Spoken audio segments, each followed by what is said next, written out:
I need to be completely honest with you today.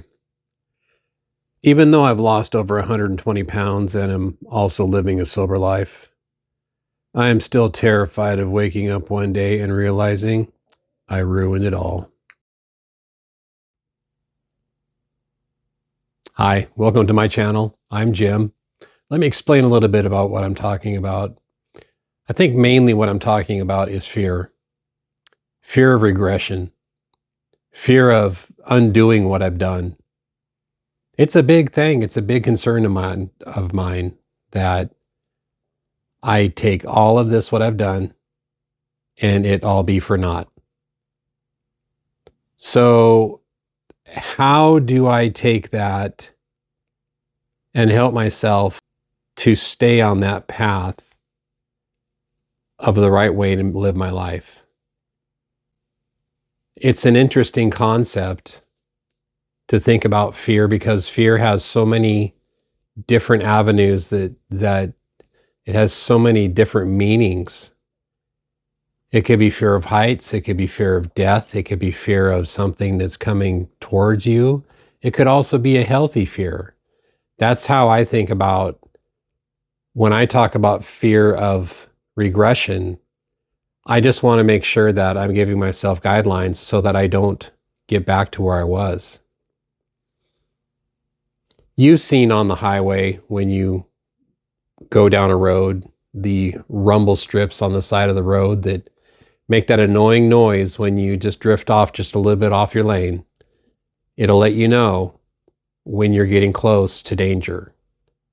However, it's just telling you and trying to remind you, hey, you don't want to go this way. This is the wrong way to go, because it's going to lead you to disaster.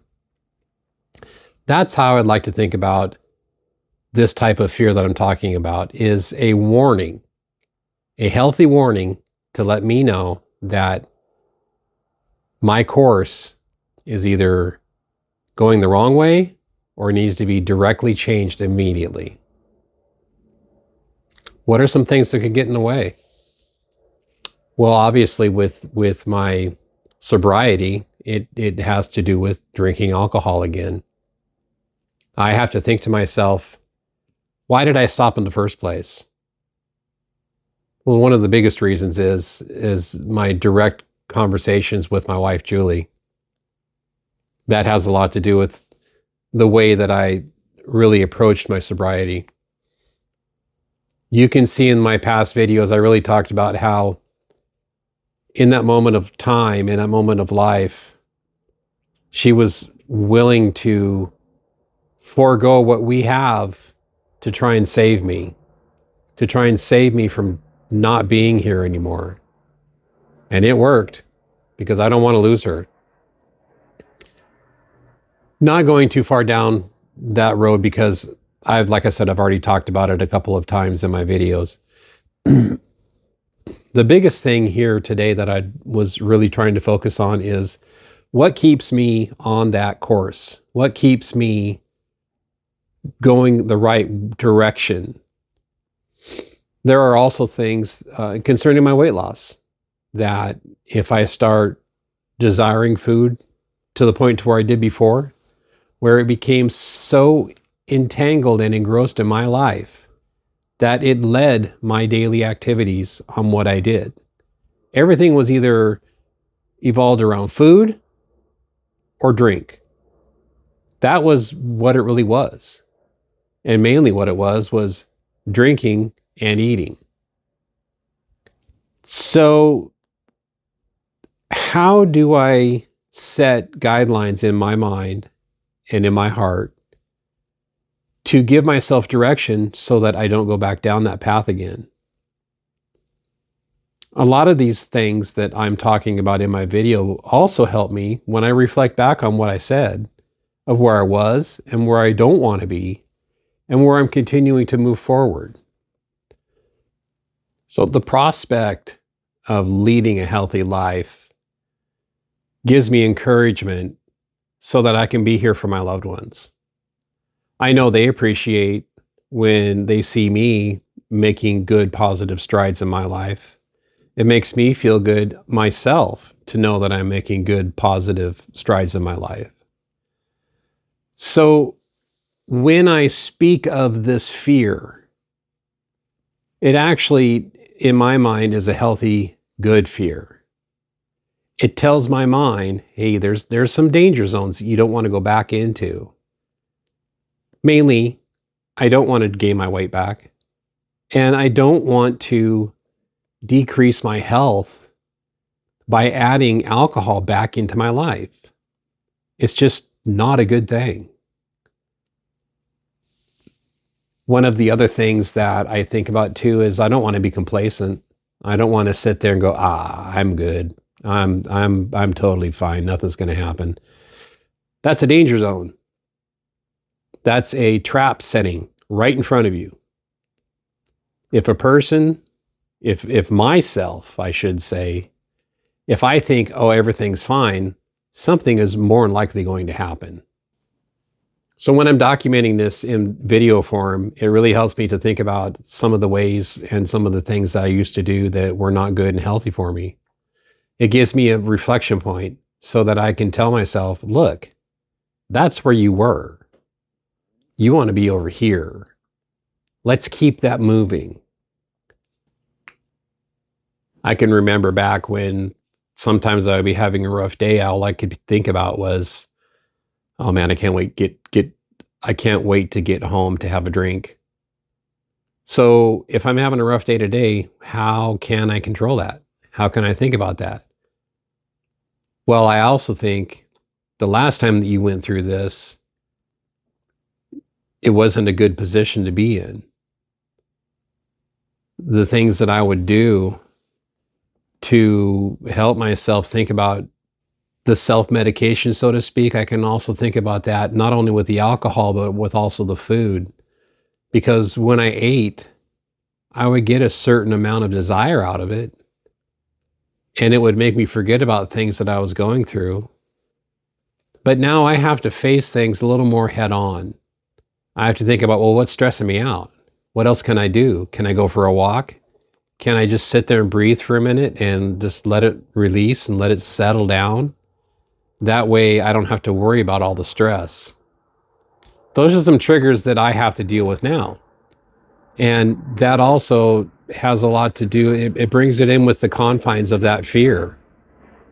I have a fear that life's pressures are going to get back to me again. So how can I control that? How can I take those danger zones and those areas and really rearrange them so they don't become that aspect of my life anymore? Those are some of the things that I'm always thinking about. This journey down this road has been quite eye-opening for me. It's really shown me how to deal with other things, how to deal with things in another way, so that I don't turn to the things that were ruining my life. I know my communication with my wife has increased a lot more so that I can let her know what I'm going through and have her hear me about what I'm going through so that she can help me also. It's a really nice thing to have. I think about, yeah, well, I could probably do counseling or, go to a psychiatrist or something of that nature, but I don't think I'm really there yet because I have proven to myself that it can be done. In my personal lifestyle, in my personal life, I'm able to switch things so that they're better for me in my life. The stresses can really get overwhelming. The stresses of life can put you into a whirlwind. If a person can't do a self-check at that moment on what's going on and how to help themselves release themselves from that, that could be a difficult thing to do. Again, conversation with my loved one. That really helps me a lot. We've been in tune for so many years that we basically know what each other are going through. She can walk in a room with a certain inflection of an attitude, and I can understand that something's going on. What's wrong? What's going on? And she can do the same with me. It's really nice to have. I'm very blessed with where I'm at and who I have and how long we've been together. I really don't want to change any of that. That aspect of my life is, for me right now, set in stone. So here's an opportunity for you. If you find something that you're going through and you can't quite understand how to get through it, if you're willing, maybe just put a comment down below. I know it's public, but I mean, if you can word it in a way that maybe somebody can reply back to it, I can see that a community would be good to help out in this situation. Put your comments down below if you think any of this rings true, or anything that you can find that can help you. I would like to see if you would like this video, and please subscribe because there's more coming. I want to talk more about things that affect my life and the things that also guide me in my life. I'm a very logical thinker. I think with my mind before I think with my emotions sometimes. That's good sometimes and it's bad sometimes, but for the most part, it works for me.